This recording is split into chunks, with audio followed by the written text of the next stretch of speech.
Hello, everybody. Welcome to the Sales Talk Show, brought to you by Metal Plus, clearing the way for a safer environment, always copied, never duplicated. I'm Billy Butts. This is my co host, David Lammers. Today's podcast, episode 11. We're going to be talking about closing deals. Hello, David. Looking forward to that. Hey, Billy, how's it going, man? Good day. Oh, it's nice. We're finally getting a little bit of weather here. This is a talk show about selling landscape and snow contracts, and we did a really good job this past summer selling these snow contracts, and now we're getting some accumulating snow. And I think you're getting the same up in Canada, right? Yeah, it's amazing, as we talk sales and account management and we look to the role of what our people are doing, but operationally too, they're really getting a run for the effort this year. I mean, we're seeing a lot more snow, a lot more frequency. In fact, you and I were just chatting the other day that some of our staff have not even seen weather like this in 2 years. I mean, it's Mm, been quite a run for and we're not done yet. It's ramping up. So yeah, it's gonna it's get interesting. a lot of the training that the guys go through. It's dry land training. They're not really plowing and pushing snow. They're learning how to run the equipment and where Yeah. the priority areas are in a map. But physically doing it is the best form of training. And I think in the past couple of years, at least in our area, we got storms that was so spaced out they almost Mm, forgot what they learned.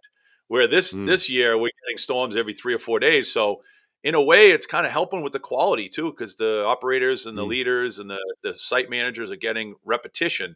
It's almost mhm, like working out or playing a sport or shooting free throws. The more you do, the better you get at it. Oh, mm. didn't someone say that once? If you want to do it better, you got to do it more often. I think that was a tagline by Uh, somebody, I but I think I heard a Billy uh, Butt say that once. yeah, it might have been what is Mark Might have Eckerlino been a calls them, butsyisms. but I like that, Buttsisms. It's Yeah. interesting about the emotional aspect when our clients get engaged in what we do for them. I was chatting Mm, with our vice president, yesterday, in fact, about the emotional connection that our clients have to the services we perform for them. And it's interesting to see mm, throughout the year the emotional connection, and it's really at its high points when it gets to what is the stress points of winter. And so mhm, it's amazing to see the emotional connection right now with, of course, the intensity of snow removal we're seeing, and the intensity and frequency, right, and the need. You're starting to see that emotion come from the client, and the need for us to be there for them too and help them understand what's happening and what's going on and how we're there for them through all of these snow events that we're having. It's very emotional. Yeah, it's funny because I think when no, I don't think it's funny. It's Mm, probably a little bit unsettling for a property manager to take a job learning how to manage a building and deal with tenants. But then I don't know mhm, if they completely have the understanding of what their off hours responsibilities are to manage their property through a snow vendor or with a snow mm, vendor. So yeah. that becomes a stress point for them, I'm sure. And then when they do learn how to do it, they're incredibly thankful when their vendor partner is taking care of everything. And it's kind of like, don't worry about it, we got you. So Mm, that's what we really try and do in our world. And I think our guest today, we're going to have a chance to talk a little bit about that, about how we can mhm, kind of make our property managers' lives easier. 100%. The art of the deal. Very emotional connection there to Yeah, be made. Billy, tell yeah. tell us a little bit about what's going on in your personal life. I think you got some exciting things happening there. Well, I tell you what, today is an amazing day. Today is my mother-in-law's 97th birthday. Mary Caccitti. Happy birthday, Mom. Wow, You're the best. We'll that's get you down amazing. to the casino. We'd like to take a trip once every so often. Get her down to the casino, playing some slots.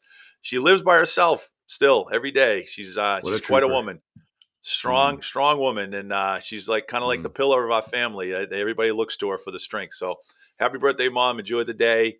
Um, mm, yeah, just having some some time with the family. Got a chance to get down to Florida in the month of January. That was a mm, nice little break from the weather here, and spending some time with the family, and kind of downloading a little bit.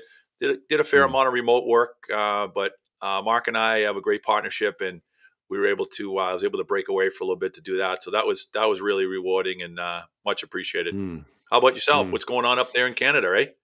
Yeah, it's pretty good over here too, eh? We got lots of good things happening here, right? Maple Leaf forever, and our coffee. Of course, everybody knows about Tim Hortons. I think or you're starting to hear about it. We were chatting about that the other day. Mm. We get into interesting seasons as a family too here. Personally, I love doing things that engage me back into the community too. My son and I have been doing a community breakfast Mm. on Saturday mornings. Once a month, we lead a community breakfast, and we Oh, serve wow. people who just are lonely in the community and need to get connection. They're looking for connection. They're looking for relationships, and so it's really neat. So we're part of a team that makes breakfast for these folks in a restaurant. And Mm. so I went and got my license to go and run the kitchen and make sure that I'm allowed to do that. It's a Oh, whole that's great. certification process, but I've learned so much in the process of giving. Right, we talked about the power of networking as well, right, and how Hmm. when we're giving of ourselves, right, and when we're doing things for others, we get so much back in return. And Wow. you remind me of your mother-in-law too, right? She's doing so well at 97. She's got Yeah. lots going on. I love seeing seniors as well that are active and engaged and Yeah. right and going. It's so great. Yeah. And I met a senior the other day who said the same thing. I'm serving, I'm networking, I'm Yeah. connected, I'm active. So I think this is very important in all of our lives to stay connected and active, For and sure. For sure. keep ourselves outside of what we do every day. I was thinking of you yesterday, David. We had a client event and we did some curling. It's the first time I've ever curled. And we had an opportunity to bring a client together and get our teams together. Mm, And we did a little curling. We learned some new terms. The hack is where you start off. You put your foot in the hack, and a dead rock is if you hit a dead stone. If you hit the stone with the sweep, mm, there was some pretty good terminology. The skip, the guy down the other end, he's the one that telling you where he wants it to go, and he's actually mm, it's almost like golf. He's showing you how to read a putt. He wants you to start it out here, and he wants you mm. to bring it in. So that's the term curling, and the stone actually curls into where you want it to go, which was really Yeah, it's fun. really neat. And you wear these Yeah. different shoes, right? When you're out there on the Oh yeah. Oh yeah. ice, It's slippery. right? It's Oh yeah. quite slippery. Yeah. It I've is. done it The once as really well. good It's rinks. it's a neat sport. Yeah, it's really really neat, and it's a great team sport. It's something I've It wanted to is maybe get into. It's cool, right? It's a team of four, and I think pretty our athletic. Canadian team and the U.S. teams. I think there's a lot that happens together. I I saw the tell you, U.S. Canadian flag. I'll have a different appreciation for it when I see it on the Olympics now because I've actually done Yeah, it. So that's kind of fun. it's so true, eh? Yeah. Here I said, Yeah. For there you go. I sure. said, hey, it's so true, eh? Well, we had a great Yeah. episode, the last episode, didn't we? With Oh Alan man. White. Oh, Yeah, and that was talking about amazing. We learned so much. The industry has so much to offer. It's amazing the depth of information that sits, inside of our industry, and you just need to meet and talk to the right person to open up that valve. And Alan mm, really did it for me. He came out with some, the clean air calculator where he allows his clients to understand how much clean air they're putting back into the environment. And, a lot of people think about, electronic equipment and all these different things to reduce the carbon footprint. But then he talked about the health and welfare, the health and development of plants to reduce the carbon footprint. So it kind of changed my thinking, maybe not 100%, but it gave me pause. Just a super professional guy. I'm looking forward to staying in touch hmm. with him. Actually, I have stayed in touch with him. I got some speaking engagements coming up. He's going to help me a little bit with some of his technology and his knowledge. So, just a great guest. Just another way that the Sales Talk Show was able to give back. I think it really the things that stood out for me. The three things were the key things that are generally, I think, missed because we constantly are looking for other things. But it's the fact that clean air is at the end of the day and the number one goal: clean air, clean water, and healthy soil. As the Hmm. fundamentals to life and to what we do every day. And I think for anybody in any industry, in any business, those are the fundamentals. And how do we get there? And in all of that, improving the quality of our lives, right? Because everything we Yeah. do every day has to help someone else. It has to have a benefit that improves, right, someone else's life. Yeah, and it's funny, again, the depth of the knowledge he has, is tremendous. But where he's finding himself on world stages. He's at a UN meeting, and someone said, "What are you doing here?" Mm, He goes, yeah. "Do you actually breathe? Do you breathe clean air? Mm, That's why I'm here." Like he kind of like he's a hmm. little bit of a kind of a not in your face, but he's got great information. and his delivery is great because it gets your attention, which is awesome. It's so true. It's so true. And it sort of it segues us to where we are today with today's episode, right? And when we look to our role in leading our clients and the success of successful role of sales professionals really comes back to looking at what is the art of the deal, Yeah. and how do we set ourselves up for success and really understand the art of the deal, the art and the art of closing the sale, right? Yeah, I think in the industry, the sales professional industry, in any industry, there's prospecting, there's negotiating, and then there's Hmm. closing. And I think Hmm. many people in sales are, prospecting and hunting is, can come naturally to some, can be trained by others. Mm. Negotiating is a skill that you have to learn over time.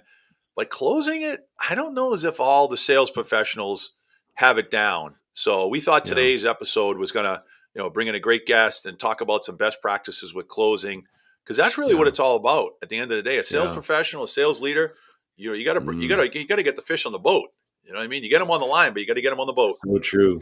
No one taught me how to sell, and one of the things I learned very early in life was how to take care of people and how to have a relationship with others, and Oh, and amen. how to right and how to understand and how to listen and all those things. But I was always put in front of the client. I was always in that real life situation, that real scenario, and I was doing role playing from an early age.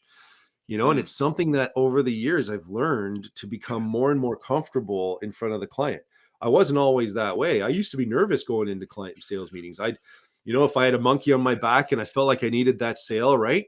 I'd be nervous mm, going into the sale because I knew I had a monkey on my back. But mm.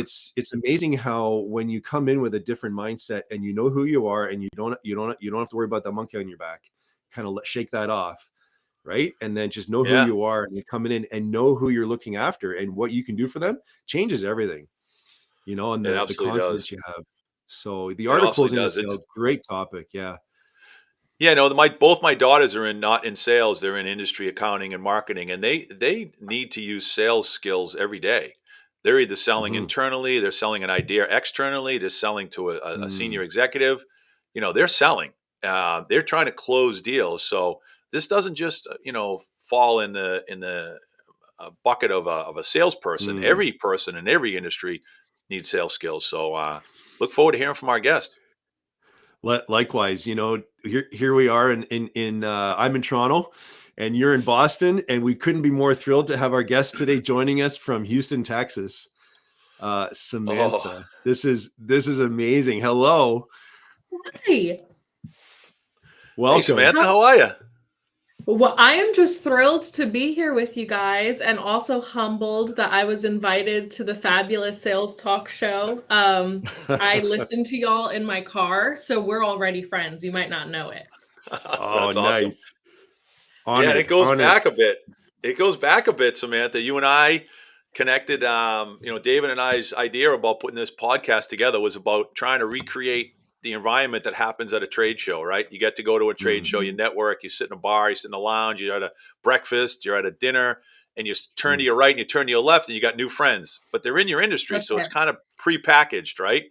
So you and I Yeah. sat at Breakfast of Champions. I'll never forget. We had a pretty intense topic, and I think we ended up sitting there for like another 30 minutes after breakfast had ended. And I think it was just one of those Mm. natural things. We kind of both connected at that level, and talking sales, and your energy was infectious. So Oh, just thank looking forward you. to chatting it up with you today and continuing with, learning. Yeah, absolutely. We had a great time at the NALP conference. It's an awesome opportunity to cut your teeth with other professionals. And what I love about those events is that it's not that no one's gatekeeping information. It's all about, free market sharing ideas. We're all trying to make each other better. And I love that energy. Yeah, for sure. We want to start. We've got so much we want to talk about today, but tell us first a little bit about yourself, a little bit about where you are, Yeah. what you Yeah. do, and what makes you get up every day, and and what's got you going. What gives you the Okay, GSD? great. I love it. Okay. Well, like you guys said, my name is Samantha Betancourt. I currently serve as the corporate strategist at Rotolo Consultants, Inc. So RCI is a commercial landscape firm that spans across the Southeast. Right now, we've got about 19 operating locations from Houston to Jacksonville, down to Orlando, up to South Carolina, and we are expanding. We're typically ranked amongst the top 20 largest commercial landscape firms in the US and Canada, because I'm not going to leave you out, David. In the US Love and it, eh? Canada, that top 100 list, we're in there. And I've been with RCI for a total of 7 years. It's been 7 wonderful years. We are privately owned by a really wonderful family that operates with an open door policy as it relates to employees, employee development. I've got an excellent leadership team, so I've been with them for a long time. This is a big industry, and I'm really lucky to find myself in the position that I'm in with the team that I'm on. So I've done everything at RCI, from marketing, corporate recruiting, a little bit of everything except for getting on a lawnmower. Okay, haven't done that yet, probably because it's an insurance liability, so they won't let me operate any heavy Love it. equipment. But Love it. currently, in my role as corporate strategist, I'm responsible for expanding RCI's operations into new markets via the hard bid RFP process, and of course, traditional business development. So that looks a lot of different ways, but we're all about market expansion and acquisition of new contracts to achieve that goal. And then personally, I'm a girl mom. I have a 4-year-old daughter who is the future president of the United States. Nice. And that is what gets me out of bed every morning involuntarily, right? I If love you have that. kids, you know what I'm talking about. Yes. But I have a 4-year-old girl, and that really breeds my personal passion, which is female development in this space. I love to see the entrance of young women entering the green industry. As a communications major in college, I had no idea that I would be part of the landscape industry. I didn't even know how big or how wide or how expansive it was. And so I'm really excited to see more and more young women getting excited and engaged in our industry. And I always try to make myself available to those who want to learn. Yeah, and Oh, it's a that's a great massive story. industry, to your point, right? And Yeah. you were sharing that, of course, you're managing and operating with 19 locations, from where you are in Houston all the way through and around till North Florida, right? I was talking with an industry friend the other day, and he was sharing that there's about 658,000 registered landscape companies in North America. Sorry, no, that was in the US alone. That was not Canada. 658,000. That's pretty incredible. Yeah. Yeah. And that 98% of the companies do less than 2 million in revenue. So I thought that Yeah. was really interesting. But when you look to the magnitude and the size of our industry, I really believe we got to continue to empower women, as we are seeing that empowerment of women coming into the industry, right, and making up a stronger percentage of what has been obviously a very male driven and male dominated industry, and it still is. But yeah, that's awesome, and that's why we're excited to have you on the show today. Yeah, absolutely. I'm excited to be here. And as is reflective of our industry as a whole, you guys have been absolutely inclusive and welcoming and wonderful. And that's what I find across the board. So I thank you guys for having me, and I'm excited to have this chat. Well, your passion for sales is huge, right? And one of the things that drives the themes and the topics for our shows is, of course, the passion of our guests and the knowledge and the gift settings and all of who you are and what you bring to your role and to your team. Let's talk a bit about the art of closing the deal. Here we go. Right, strategies and key points for closing a sale. Let's open the discussion right now on strategies and key points for closing the sale. Take it away, Samantha. Yeah, I mean, this is a huge topic, right? But when we were having early discussions about what it looks like to close a sale, Bill made an excellent point. Closing a deal happens from hello. You are working towards the close from that initial introduction that you have with a client. And I think as salespeople, we really have to realize the opportunity that we have when a manager invites us into their workday to take a look at their facilities needs. They're saying, hi, I have a problem. I've stopped everything that I'm doing to talk to you about this problem, in which I'm likely not an expert and probably stresses me out. So taking a moment to identify that the need has been expressed. If you are at the table with a client, there's a problem. And so the first question that you want to ask is, why am I here today? what is going on that has caused you to look for a different service provider. And all of this really stems back from asking questions, asking very important and intelligent, pointed, what we call at RCI discovery questions, to identify the pain points of your client. Because really, you're going to build and structure your entire deal around solving this person's problem. Mhm.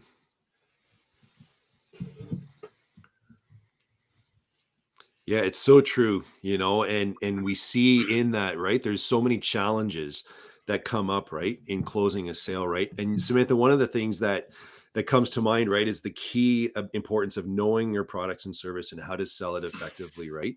Yeah. Truly knowing your products and services. I think that's fundamental. Yeah, absolutely. And how do you get to know your products? How do you get to know your service? For me, and we talked a little bit about my introduction into the landscape industry. I was by no means a horticultural expert. And so I Mm, identified really early on that I had to figure out the key players within my organization that had something to teach me and were willing to teach me. And so what that looked like was asking my account managers if I could buy them lunch if they let me ride around in a truck with them all day and pick their brain and ask them questions, or mm. finding a sales leader that's already in your organization that's having success. And you really want to model what success looks like. At RCI, we have a gentleman by the name of Scott Brewer. He's our vice president of corporate strategy. But before all of that, he was the top dog salesman. I mean, he was just unbelievable. I felt like he could close a deal just by walking into a room. I thought, there's just no way. He's magic, right? Because how does someone do that? And so I asked if I could sit in his curio cabinet in his office and just watch him work. And so he'd respond to an email, and I'd say, hey, what are you putting in that email response? Or I'd listen to him on the phone and then ask him questions about that. So it's really about getting engaged with your team. I think a lot of times salespeople want to spend a lot of time, in front of their computer, prospecting, making cold calls, heading out to networking events, because we feel like if we hit all of those after hours networking events, we're really going to get the job done. But product knowledge and confidence in what it is that you're selling, and understanding how your team delivers the service that you are responsible for selling, is really 90% of the game. Yeah, for sure, Samantha. I think you make a great point that a lot of times we're introduced to the client. We're the first point of contact for the client to meet the company, call it, right? So you're a Mm. salesperson, you're a sales professional. You're walking in there with your one pagers, your collateral, and you're listening and doing all the right things, listening and learning and trying to understand. But I think really what it comes down to is the client has problems. They've offered concerns. They've shared concerns, and I don't think very many of those concerns are relative to the incumbent salesperson. It's typically about the Mhm. operation or the account management. Absolutely. So when Yeah. you as a sales professional can reflect and can connect with your sales, with your account management team and your operations team, and be almost the voice for them, explaining to the client that, hey, I understand where you're coming from. Your team, your current operation is not, your current incumbent is not getting back to you for whatever reason.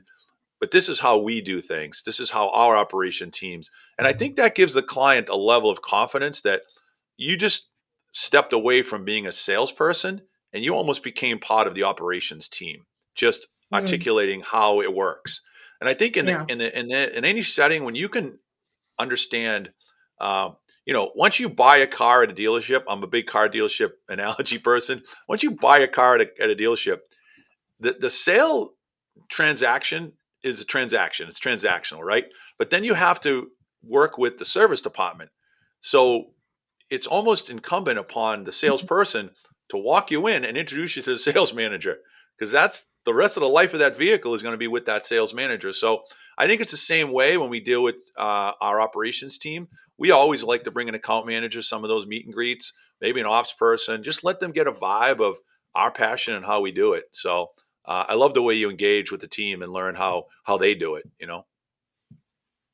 Yeah, absolutely. I think for us, at RCI, it's really important that we're collaborative and that we're communicating. I'm a big believer in there's no such thing as too much information as it is relates to the client process or a deal or issues that are happening on a property. I'm going to tell my operations manager everything that I know. I'm going to let them give me and offer me their perspective, and we're going to go in together.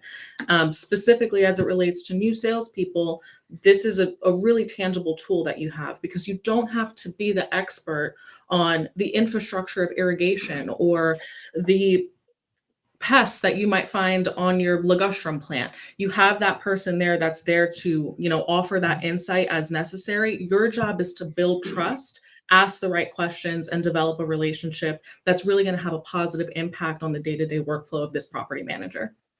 Mhm. Yeah, Yeah, well it's said. really true, right? Yeah. As we talk about this, it's very clear, I think, that a lot of sales professionals do not know how to close the sale. Right. I think there's a tendency that closing the sale, that the easiest way to close a sale is to drop the price, you Mm, know, and to forget about the idea that, wait a second, to actually close the sale means to sell the value of what you're doing. Right. I think there's a mhm, real weakness there among sales Oh, that's so good. professionals, and right, and we have to be really mindful of that. We're not. How do we teach our staff, right? Like, how do we teach our sales team members, right? How do we teach the close? And I think it's really a lost art, and it's an art Yes, that needs to be taught, because it's too easy to close the deal on price. That's not closing the deal. that's right. Absolutely. How do we navigate not doing that? You know? Yeah, absolutely. I think that's a great point that you bring up. And when we're talking about, okay, we're going to do a postmortem on why we lost a big fish. Mm, And if the salesperson's response to that is, well, the client was focused on price, or we were priced too high, or they don't want to spend money, you're throwing your hands up and you're not taking any accountability. And that's not how we get better. We get better by saying, did I ask the right questions? Did I understand what the need was? What was the current scope of work? What did they tell me they were struggling with on a property? And mhm, so for me, and what I try to share with other salespeople, one of the first things that we like to do as a tangible takeaway that I hope listeners can get is when you're walking in, ask for your client or your potential client's current scope of work and really evaluate that. You can look at a mm, scope of work and you can look at a condition of a property and say, something here is missing. One of these things is not like the other. And so, mm, what you can do from that point is really value engineer a solution, understand what's in the budget, right? And if we were looking for longevity with a client retention, understanding that budgets increase over time or money moves around or contractual increases will happen.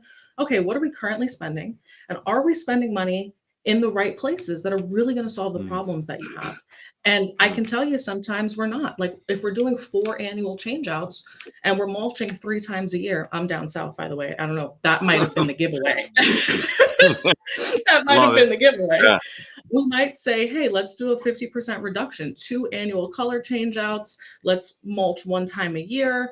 And let's maybe use some of that money, in your pool deck area, the front entrance of your office, or address some of the tree work that we've got going around. So, what resources are currently on the table and available? And how can you value engineer a solution based on the need that the client has expressed to you?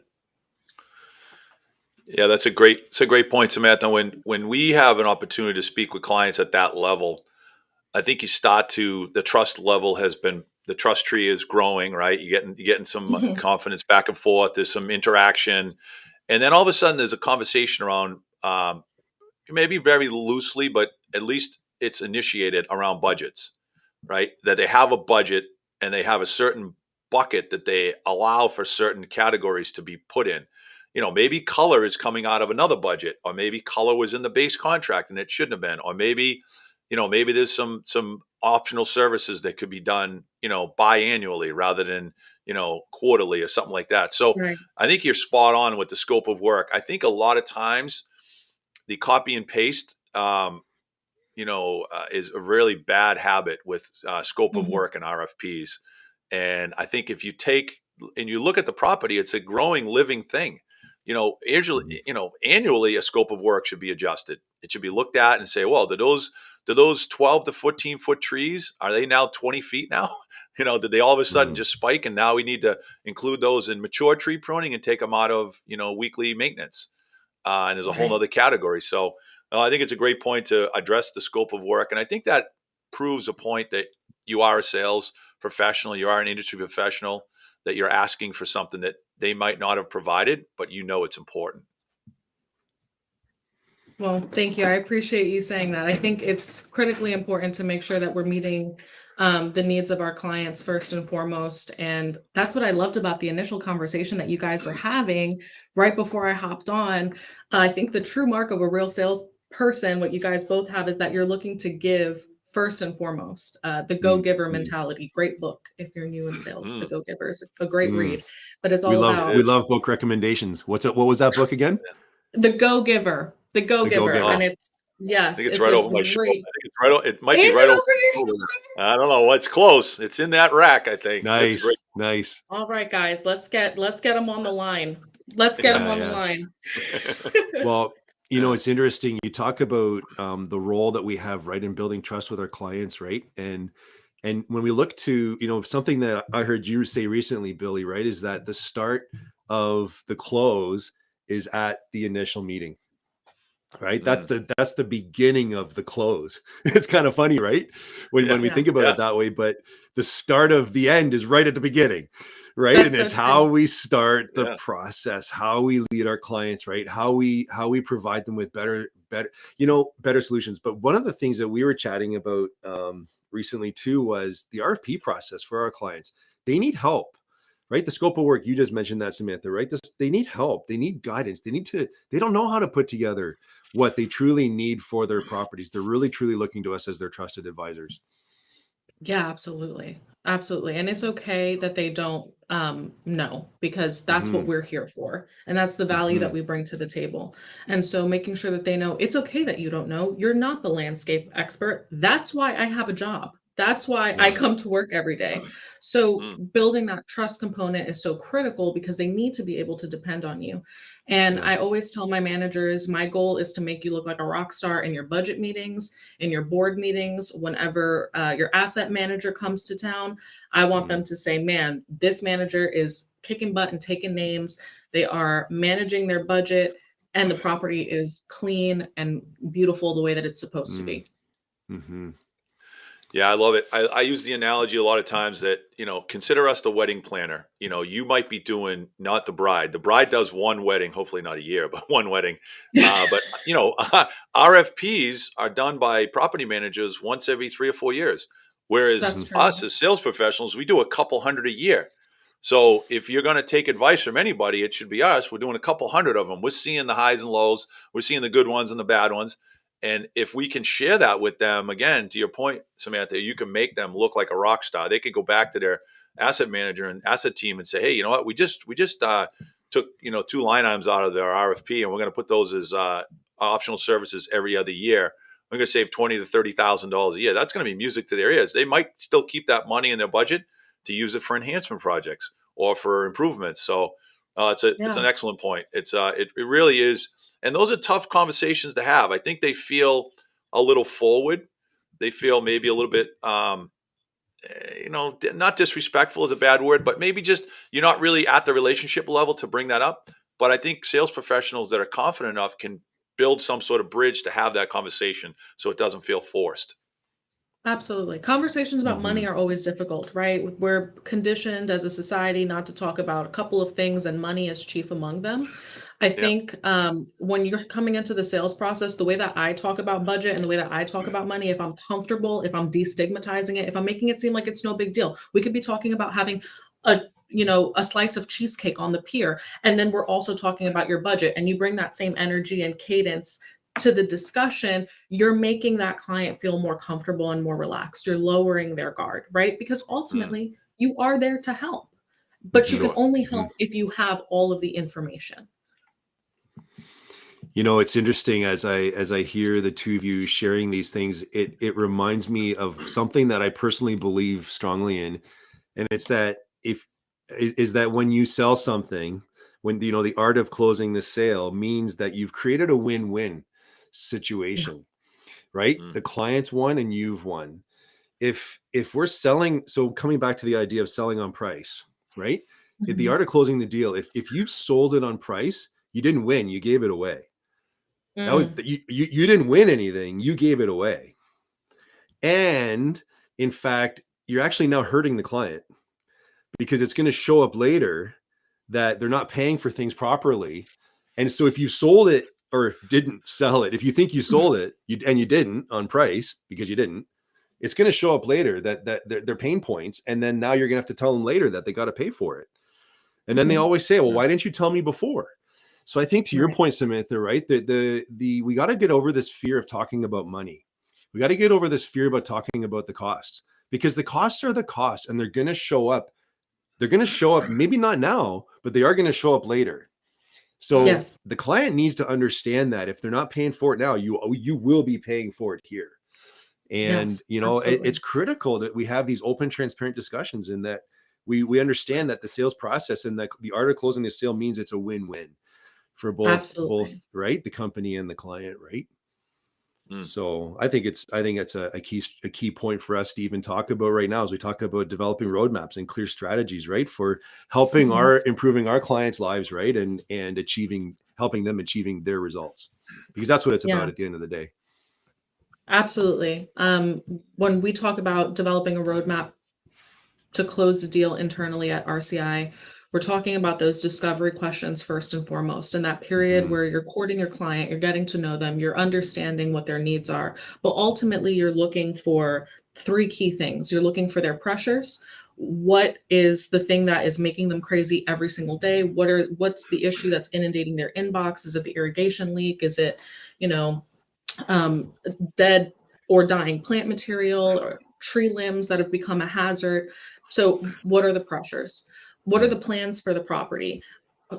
Is this an owner managed property? Is this part of a collection? Is there a management, like what is the relationship that the property manager has with that property, right? I think it's super important to understand that as well. And then what are the long term plans? Is there a 10-year plan to rehabilitate the exterior or interior of the property? Are they looking to lease up the property 95% in the next 18 months? What are the plans? And can we be mindful about those plans as we're putting and structuring a deal? Hmm. And then what are the problems? What are going to be the barriers of entry for both us as the service provider, but also the client? What's going to be the reason they tell me no? And can I be preemptive about that? Hmm. What can I put myself in the shoes of my client and empathize enough to say, okay, why would this person not do business with me? And so through the discovery questions, you're identifying your pressures, your plans, and your problems, and you're using that Hmm. information to craft a deal. Hmm.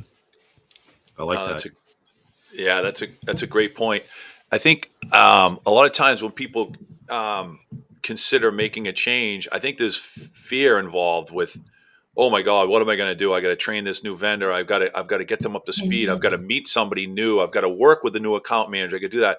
So I think if you can understand that early in the process, if you hear that's something that they're Hmm. either happy with their account manager and that everything's fine, they just don't like the irrigation portion of the service delivery, then you better have a good solution in your proposal that shows them how great your account manager is. But Hmm. if they're not happy with the account manager, you hear that in discovery, you're like, oh, okay, maybe I can dial this up a little bit and tell them how great our account managers are, and this is what they do and how they communicate. So, yeah, I think there is definitely a sense of trepidation when people change vendors. And what we do a lot of times, we take that fear away. We tell them we do a 30, 60, 90-day check-in where we come in and physically review how things are going. And I think a lot of people see that and they're like, oh, wow, that's great. They're going to automatically do that. And we found that, we go in and do those 30, 60, 90-day check-ins. They're not really check-ins. They're sales opportunities. We're selling enhancement work. We're building, budgets for future capital projects during those meetings. The first one's usually kind of like the first dance, right? You kind of like getting to know each other. The second one is like, oh, this has been great. What are we doing now? Let's do some projects. The third one is let's sign a multi-year extension. So in Yeah. 90 days, you can kind of help with that roadmap, you know.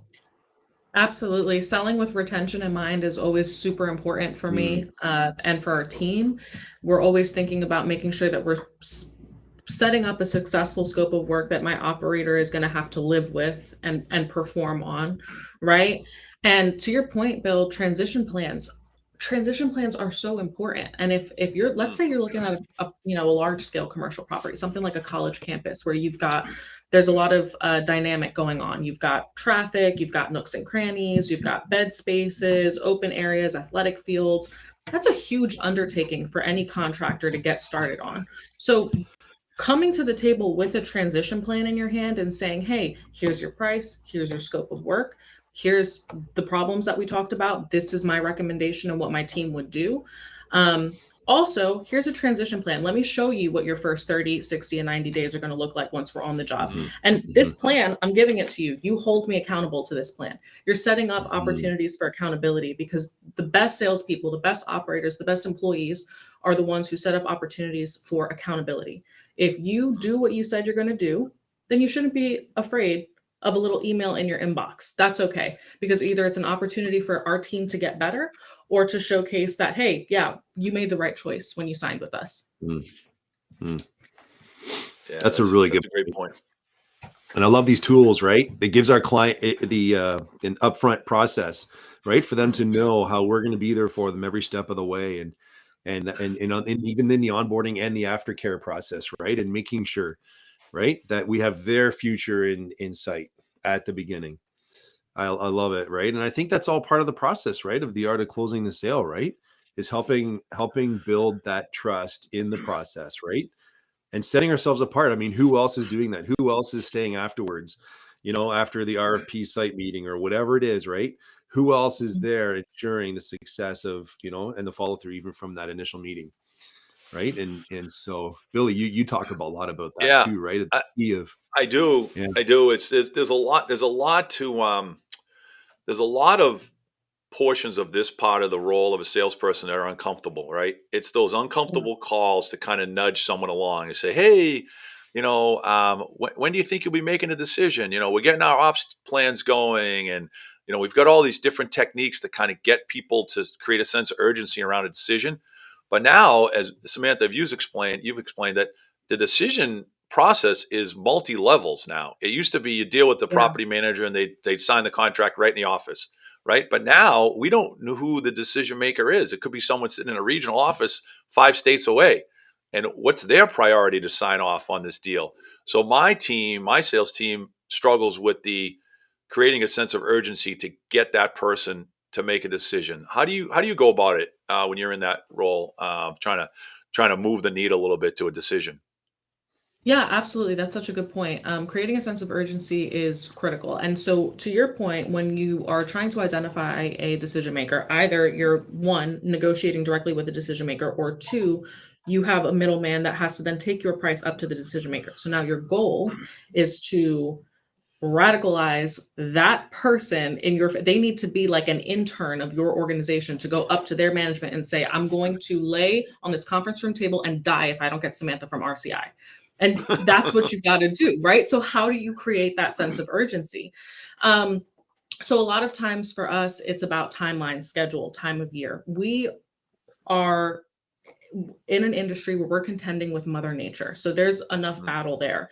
Hey, you've got this project. You want to plant these trees? It's about to be 114 degrees in Houston. We're about to go into water restriction and drought. Like, what are we doing? What I mm, know you said you wanted these trees for that asset manager visit that's happening in October. If that's the case, it's April. Let's get this done now. Let's come up with an Mhm. irrigation plan. So, Mhm. because you've done the legwork, you understand what the goals are, what the pressures are, what that manager is up against. Leverage the reality of our industry that we're on a timeline for a lot of this stuff. Mhm. We're working with living plant material, what droughts and rain and snow and ice and all of that good stuff. For you guys, I'm sure creating a sense of urgency is probably similar. You don't want to be caught in a nor'easter with your Right. snow pants down, right? You want to Exactly. have a service Yeah. provider that's Yeah. ready to go. For us, that's it's so good. hurricanes and disaster response. We're ready to go. My crews are So just true. waiting for the storm to pass before they're out and about clearing debris off of our properties, our campuses, all of Mm, that good stuff. Um, what we have to do before then is make sure that we're communicating about T&M rates. What does it look like to get our teams? And then it's a first come, first serve basis. So you want to make sure that you're at the front of that line.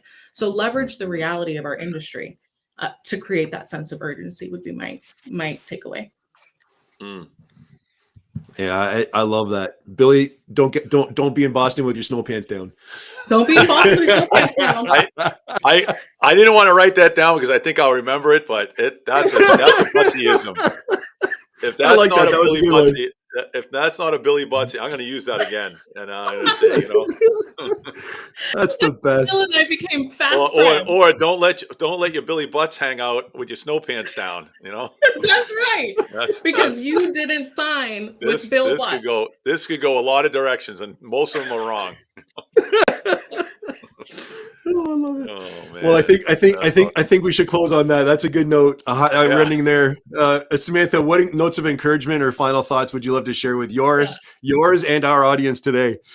Yeah, absolutely. I think to people who are entering this industry, or if you're a new salesperson, it's okay that you don't know everything off the bat. Nobody is born with an encyclopedia of knowledge about sales or marketing or finance or accounting. We all learn as we go.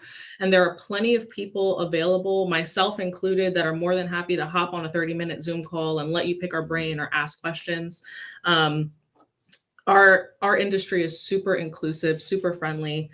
Make sure that you're calling upon your peers at different landscape companies or NALP events, to cut your teeth and become the professional that you want to be. And it's all about reps. It's all about just getting out there and trying new things. And sometimes you're going to say things and you're going to be like, oh my God, I can't believe I said that. But it's okay because you're going to get better. You're learning, you're growing, get comfortable being uncomfortable, and soon you'll be off to the races. People are more forgiving than you think. I like that. Get uncomfortable. Yeah. Right? Don't be afraid great. to get uncomfortable. Be comfortable being uncomfortable. Yeah. And say, you know what? I've been here before and I didn't die. Yeah, that's right. So true. So true. Well, we couldn't be more thrilled that you joined us today. We're so honored that you joined us on the Sales Talk Show today to share with us and to share your knowledge and experience. And man, we wish you all the best and much success. Thank you guys. I'm so humbled. Yeah, this was so much fun. I'll do this anytime. We agree. Great to see you again. Great to reconnect. Love to stay in touch. And how can people find you? Obviously out on LinkedIn, probably, to get a hold of you if they want to chat and learn more about your path of success. Yeah, absolutely. You can find me on LinkedIn, Samantha Betancourt. You can follow Rotolo Consultants or RCI on LinkedIn, Facebook, Instagram. Check out what we're doing. If you're looking for a place to come work or come intern or try something out, like I said, we've got 19 different offices across the Southeast. There's plenty of more intelligent, capable, and well-spoken people to train you up. Amazing. Don't let me scare you. There's a great team here that is ready to welcome you. Amazing. Great. Amazing. Well, all the best. Have a great Samantha. day. Thank you guys. I appreciate ya. Much love. Cheers. Man, that's fantastic. So many great takeaways from that time together with Samantha. Wow. I can't match her energy. She said she had to go to a RFP call. I feel bad for the people on RFP call if they're not ready, because she's going to be ready. No kidding, right? She's going right ready. You know, I love how she talked about the 3 Ps, right? Of leading and helping our clients understand their pressures, their plans, their problems, right? You talked about the 30, 60, 90. She talked about the 3 Ps: pressure, plan, problems.